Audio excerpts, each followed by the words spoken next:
Now is the time for all Americans to defend democracy in Israel, Ukraine, and America.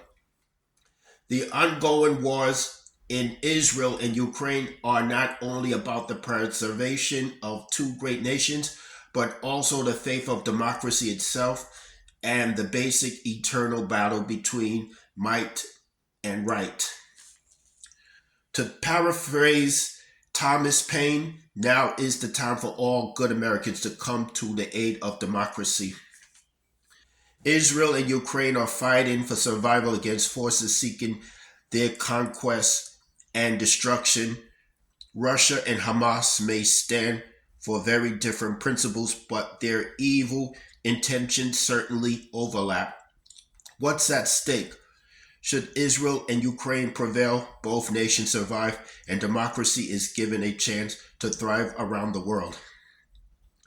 Should Israel and Ukraine fall, both nations die, and democracy around the world will be endangered. And if the latter were to happen, what would stop Russia from seizing former communist states turned democracies like Poland and the Baltic republics, Estonia, Latvia, and Latulajak? What would stop China from invading Taiwan? What would stop North Korea from conquering South Korea by force? What would stop the fifth column of anti democratic forces here in America, white supremacists, conspiracy theorists, right wing militias, etc., from attempting to overthrow our elected government again as they did unsuccessfully tried on January 5th, 2021. Like it or not, the world has reached an inflection point not seen since World War II. And like it or not, the United States play the pivotal role in this inflection point as the defender and beacon of democracy both at home and abroad. We cannot afford to stay on the sidelines. The hatred we're seeing unfolding on our streets in the wake of Hamas attack on Israel is but a symptom of the larger the illness of hatred, intolerance, and total totalitarianism, which we are certainly facing around the world. If we ignore Israel and Ukraine in their hour of need and let Hamas and Russia prevail, we risk seeing our own democratic republic falter, fail, and ultimately fall to forces of hatred, intolerance, and totalitarism, both foreign and domestic. The cost of freedom. All of us as Americans must come together now and support Israel and Ukraine. Congress and President Biden must come together and provide whatever funding necessary to help both nations achieve victory.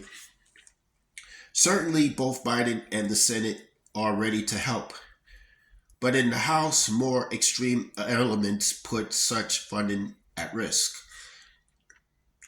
White Right wingers want to attach parts of their fiscally conservative domestic agenda to promises of aid.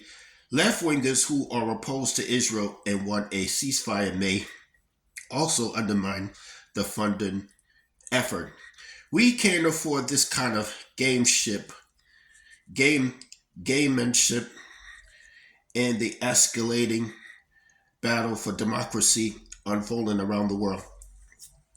If cynical politicians on Capitol Hill cannot see the bigger picture at stake here, they should recognize two important things worthy of supporting aid for Israel and Ukraine.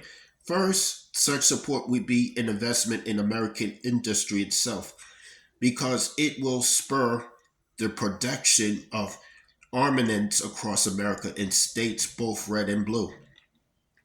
And second, the cost of supporting Israel and Ukraine, while it will amount into the billions of dollars, is but a more fraction of our country's enormous budget, a small price to pay to indirectly help two nations and democracy survive without putting one American soldier on the front lines. Shall we continue to provide this indirect and help preserve democracy without firing a shot ourselves, or shall we play politics as usual, endanger democracy, and put our own country at risk of defeat or attack by an emboldened enemy? Now it's the time for all good Americans to come to the aid of democracy, Israel, and Ukraine. Now is the time for all good Americans to speak out in their mutual defense. Now is the time to contact your local members of Congress here in New York and urge them to support increased funding for Israel and Ukraine without attaching any other political agenda, to defend both nations' right to exist and to keep democracy alive around the world. That's all I have to say for this video.